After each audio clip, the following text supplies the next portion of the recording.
ఓం నమో నారాయణాయ నమశివాయ. మహాభారతంలో సభాపర్వం అంటే సభాపర్వంలో రాజసూయ పర్వం. ఆల్రెడీ ధర్మరాజు వాళ్ళ తమ్ముళ్ళు భీముడిని, అర్జున్ని, నకులుని, సహదేవుని పంపున్నాడు.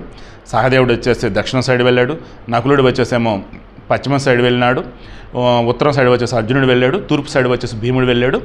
వాళ్ళంతా కూడా మొత్తం ఆ రాజ్యాలన్నీ కూడా గెలుచుకొని ఓ రకంగా కప్పం తీసుకొని వచ్చేస్తున్నారు. ఇక ఈ విధంగా భూమండలం అంతా జయించి స్వధర్మానువర్తులై 5 సోదరులు ఈ భూమిని పాలించసాగారు. భీమసేనుడు మొదలైన 4 స్నేహితులతో కూడి యుధిష్ఠిరుడు ప్రజలందరినీ కూడా అనుగ్రహంతో చూస్తూ అన్ని వర్ణాల వారిని సంతుష్టిపరిచాడు. ఎవరితో విరోధం లేని విధంగా అందరి హితసాధనలు నిమగ్నుడయ్యాడు. అందరినీ తృప్తిపరిచాడు. కోశాగారాన్ని తెరిపించి దాన ధర్మాలు చేయించాడు. ఎవరిని బలప్రయోగంతో లొంగదీయలేదు. ధర్మం అన్న మాట తప్ప వేరొక మాట అతని నుండి వెలువడలేదు. సో బలవంతంగా ఎవరి చేత కూడా ఏది కూడా చేయించకూడదు. అది ఒక పాలకుడిగా ప్రధాన లక్షణం. కానీ మన దరిద్రం, మన దౌర్భాగ్యం, బలవంతంగా మత మార్పులు చేసినటువంటి వాళ్ళు ముస్లిం పాలకులు అండ్ క్రైస్తవ మత ప్రచార వ్యాప్తం చేసినటువంటి వాళ్ళు ఆ రోజున యూరప్ పాలకులు. ఒక్క హిందూ మతస్థులే, హిందూ పాలకులే ఏ రోజు కూడా ఎవరిని కూడా మతం మార్చలేదండి. పుత్రుడు తండ్రిపై అనురాగం పెంచుకున్నట్లు ప్రజలందరూ కూడా ధర్మరాజు పట్ల అనురాగం కలిగి ఉన్నారు. ధర్మరాజును ద్వేషించేవాడు ఒక్కడూ లేడు. అందులకే అతడిని అజాత శత్రువుని కీర్తించారు. చాలామందికి ఇది మీనింగ్ తెలియదు. హనుమాన్ సినిమా చూసిన తర్వాత అజాత శత్రువు అని చెప్పేసి మన వేణుకు సంబంధించినప్పుడు వాడు పెద్ద శత్రువురా బాబు, అదిరా బాబు. అజాత శత్రువు అంటే ఇతను అందరికీ మిత్రుడు, ఎవరికి ఇతను శత్రువు కాదు అని. అజాత శత్రువు, దట్ మీన్స్ ఎవరికి ఇతడు శత్రువు కాడు అని అర్థం. అలా ధర్మరాజు అందరి చేత కూడా కీర్తిని పొందుతూ ఉన్నాడు. ధర్మజుడు ప్రజలను రక్షించడం, సత్యపాలనం, శత్రునాశనం అనే పనులు నిర్వర్తించసాగాడు.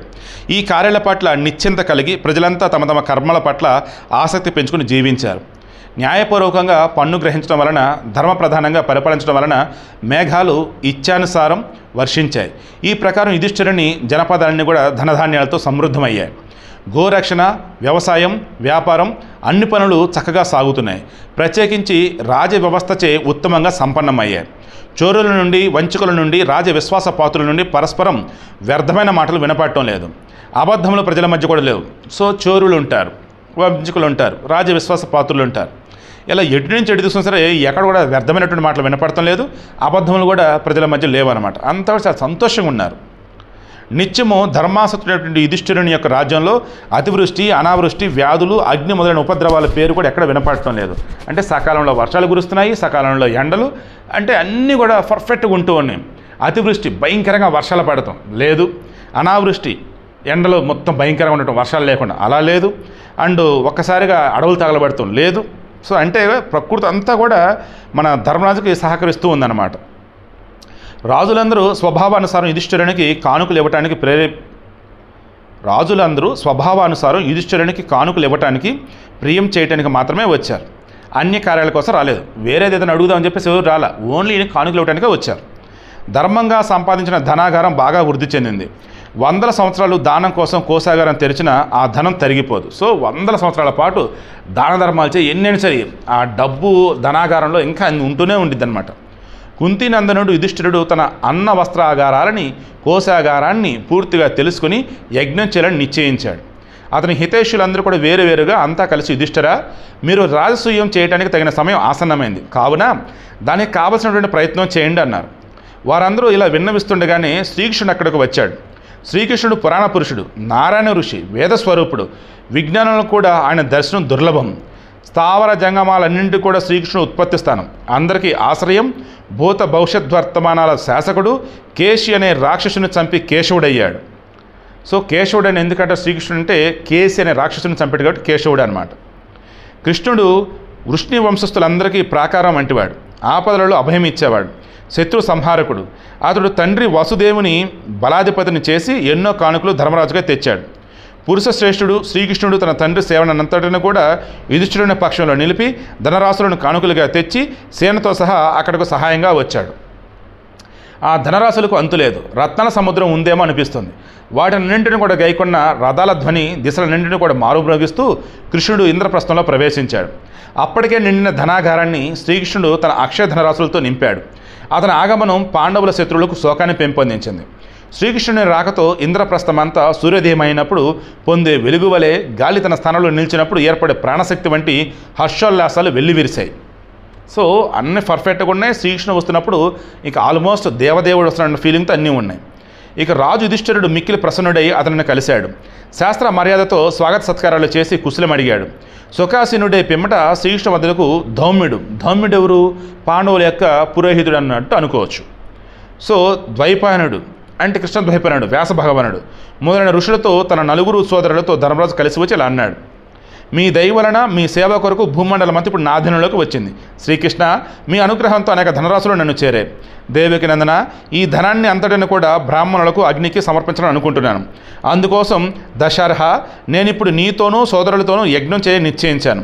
దీనికి నీ అనుజ్ఞ కోరుతున్నా అన్నాడు. గోవింద, మీరు స్వయంగా యజ్ఞ దీక్షను గ్రహించండి.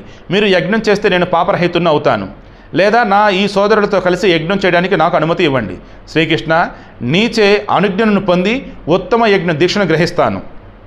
అప్పుడు శ్రీకృష్ణుడు రాజసూయ విశిష్టతను విస్తారంగా వర్ణిస్తూ ఇలా అన్నాడు: రాజసింహమా, నీవే చక్రవర్తి అగుటకు అర్హుడవు. నీవే ఈ గొప్ప యజ్ఞ దీక్షను గ్రహించు. నీవు దీక్షను స్వీకరిస్తే మేమందరూ కూడా కృతకృత్యులం కాగలము. నీవు ఇష్టమైనటువంటి యజ్ఞాన్ని ప్రారంభించు. నేను నీకు ఎల్లప్పుడూ శుభం చేయడానికి సంసిద్ధుడినే. నాకు తగిన పనిలో నన్ను పెట్టు. నేను మీ అందరి ఆజ్ఞలు పాలిస్తాను అన్నాడు. ఇక యుధిష్ఠిరుడు పలికాడు: హృషికేశ, నా కోరికను అనుసరించి నీవు స్వయంగా ఇక్కడకు విచ్చేశావు. మా సంకల్పాలు అన్నీ సిద్ధించాయి. నాకు యాగసిద్ధి నిశ్చయం అని చెప్పేసి మన యుధిష్ఠిరుడు మన కృష్ణుడితో అంటున్నాడు. పూజ్యుడైనటువంటి శ్రీకృష్ణుని ఆజ్ఞానుసారం సోదర సహితుడై ధర్మరాజు రాజసూయ యాగం చేయడానికి కావలసిన సామాగ్రిని సిద్ధం చేసేవాడు. అదే సమయంలో శత్రువు నాశకుడైనటువంటి ధర్మరాజు యోధాగ్రేసుడైన సహదేవుడిని మంత్రులను ఆజ్ఞాపించాడు. ఈ రాజసూయం కోసం బ్రాహ్మణుల ఆదేశం మేరకు అంగభూతాలైన సామాగ్రి, ఉపకరణాలు, మంగళద్రవ్యాలు, అలాగే ధౌమ్యుడి నుంచి ఆజ్ఞాపింపబడినటువంటి యజ్ఞోపయోగకరాలైనటువంటి వస్తువులను క్రమంగా దొరికినట్లుగా మీ సేవకులను తీసుకుని సిద్ధం చేస్తూ ఉంటారు. ఇంద్రసేనుడు, విశోకుడు, అర్జున సారథి పురుడు అంటే అర్జునుడి యొక్క సారథి వచ్చేసి పురుడు అనమాట. ఓకే, ఇక నా హితాన్ని కూడా అన్నపానాది సంగ్రహణం చేయండి. సో అన్న కార్యక్రమాలు ఎవరు చేయాలి, అక్కడ వచ్చేసి సామాగ్రి వచ్చేసి ఎవరు సమకూర్చాలి, ఇవన్నీ ఒక్కొక్కరికి చెప్తూ ఉన్నాడు. వేటిని తినాలని అనుకుంటున్నారో వాటన్నింటి కూడా రసగంధ భరితంగా మనసుకు ప్రీతి కలిపేటట్లు బ్రాహ్మణులకే చేయించండి. అతని మాటలు పూర్తి అవుతుండగానే యోధాగ్రణ్యుడు సహదేవుడు ధర్మరాజుకు ఈ వ్యవస్థ సర్వం చేయబడింది అని నివేదించాడు. ప్రధాన ఋత్వికుడు వ్యాసుడు తన శిష్యగణంతో ఋత్వికులు వచ్చున్నాడు. వారందరూ కూడా మూర్తి మంతాలైనటువంటి వేదాల వలె అంటే వేదమూర్తులకు కనిపిస్తున్నారు. సత్యవతి దేవీ వ్రతుడు వ్యాసుడు అంటే సత్యవతి పుత్రుడే కదా మన వ్యాస భగవానుడు. సో స్వయంగా బ్రహ్మత్వాన్ని అంగీకరించాడు. ఇక ధనుంజయ గోత్రుడైనటువంటి బ్రాహ్మణులు సామగానం, సుసామ కోసం నియమింపబడ్డారు. సో ఇలా ఒక్కొక్కరుగా అందరినీ టాస్కులు కూడా అసైన్ చేస్తున్నారు. వాటిని స్టెప్ డిస్కస్ చేద్దాం.